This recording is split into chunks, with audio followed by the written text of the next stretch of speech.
కాకరకాయ అంటే ఆమడ దూరం పరిగెట్టే వాళ్ళు కూడా ఇలా ఫ్రై చేసి పెట్టారంటే తింటారు.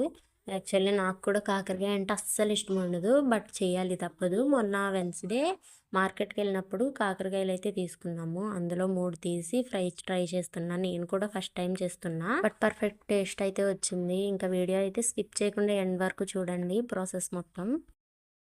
రసం ఉంది. ఇంకా కాకరకాయ ఫ్రై చేద్దామని చెప్పి తీసాను. యాక్చువల్లీ నేను కాకరకాయ ఫ్రై ఎప్పుడు చేయను. పులుసులా పెడతా. ఇంకా చేదు కూడా ఉండవు ముక్కలు. సో, అలా అయితేనే ఇష్టంగా తింటాం గూడా మేము.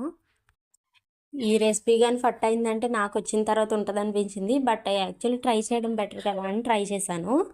ఫస్ట్ అయితే కాకరకాయలు తీసుకొని పైన కొంచెం లైట్‌గా పీల్ తీశాను. ఇలా తీసిన తర్వాత లోపలున్న గింజలు మొత్తం తీసేయాలి. తీసేసి ఇంకా కాకరకాయలు వీడియోలో చూపిస్తున్న విధంగా సన్నంగా కట్ చేసుకోవాలి చిన్న చిన్న ముక్కలుగా.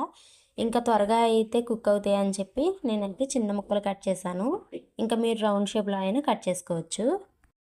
ఇలా కట్ చేసిన తర్వాత వాటర్ పోసి ఒకసారి అయితే వాష్ చేసుకోవాలి. ఇలా వాష్ చేసుకున్న తర్వాత మళ్ళీ దాంట్లోనే 2 గ్లాసెస్ వాటర్ వేసుకొని ఉప్పు అలాగే పసుపు వేసుకొని ఒక హాఫ్ అన్ అవర్ అయితే నానబెట్టుకుంటే మనకి చేదు అనేది పోతుందంట.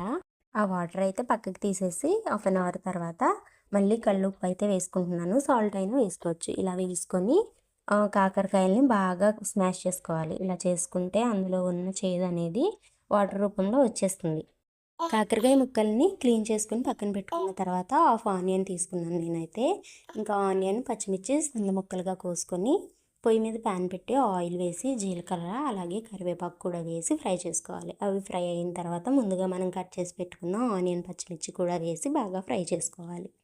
ఆనియన్, పచ్చిమిర్చి బాగా గోల్డెన్ బ్రౌన్ కలర్ వచ్చే వరకు అయితే ఉంచొద్దు. కొంచెం గోల్డెన్ బ్రౌన్ కలర్ వచ్చిన తర్వాత అందులోనే మనం ముందుగా వాష్ చేసి పెట్టుకున్న కాకరకాయ ముక్కలను అయితే వేసేయాలి. వేసి ఈలోపు మనమైతే ఒక మిక్సీ జార్ తీసుకొని ఒక 5, 6 వెల్లుల్లి అలాగే జీలకర్ర, కొంచెం కారం వేసుకొని మిక్సీ పట్టుకోవాలి. అలాగే ముందుగా మనం పల్లీలు వేయించుకున్నాం కదా, ఒక గుప్పెడు పల్లీలు అయితే సరిపోతాయి.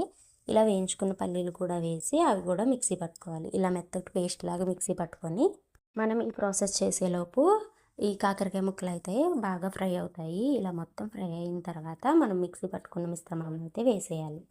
వేసి ఒకసారి కలుపుకుంటే అంతా అండి టేస్టీగా ఉండే కాకరకాయ ఫ్రై అయితే రెడీ అయిపోయింది. నచ్చితే లైక్, షేర్ అండ్ సబ్స్క్రైబ్ చేసి సపోర్ట్ చేయడం మర్చిపోవద్దు. ఉంటాను మరి, బాయ్.